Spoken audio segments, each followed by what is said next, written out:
വീണ്ടും കീടനാശിനി തെളിച്ച പച്ചക്കറികൾ വില്ലനായിരിക്കുന്നു. അച്ഛൻ്റെയും 2 പെൺമക്കളുടെയും ജീവനെടുത്തു. അമ്മ ഗുരുതരാവസ്ഥയിൽ ആശുപത്രിയിലാണ്. വടക്കൻ കർണാടകയിലെ റായ്ചൂരിൽ കീടനാശിനി തെളിച്ച പച്ചക്കറി കഴിച്ചാണ് അച്ഛനും 2 മക്കളും മരണപ്പെട്ടത്. അമ്മയെയും 2 മക്കളെയും ഗുരുതരാവസ്ഥയിൽ ആശുപത്രിയിൽ പ്രവേശിപ്പിച്ചിരിക്കുകയാണ്. സിരാവാർ തിമ്മപ്പൂർ സ്വദേശിയായ രമേശ് നായക്, അദ്ദേഹത്തിൻ്റെ മക്കളായ 8 വയസ്സ് പ്രായമുള്ള നാഗമ്മ, 6 വയസ്സുള്ള ദീപ എന്നിവരാണ് മരണപ്പെട്ടത്.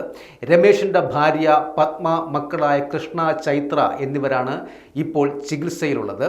രമേശ് 2 ഏക്കറിൽ പരുത്തിയും വീട്ടാവശ്യത്തിനുള്ള പച്ചക്കറികളും കൃഷി ചെയ്യുന്നുണ്ടായിരുന്നു. കഴിഞ്ഞ ശനിയാഴ്ച പച്ചക്കറികളിൽ കീടനാശിനി തളിച്ചിരിക്കുകയും ചെയ്തിരുന്നു. തിങ്കൾ രാത്രി കുടുംബാംഗങ്ങളെല്ലാവരും അമരക്കയും റൊട്ടിയും ചോറും കഴിച്ചു. തുടർന്ന് ഇന്നലെ പുലർച്ചെ 3 വയറുവേദനയും ഛർദിയും ഉണ്ടായതിനെ തുടർന്ന് ഇവരെ ആശുപത്രിയിൽ എത്തിക്കുകയായിരുന്നു.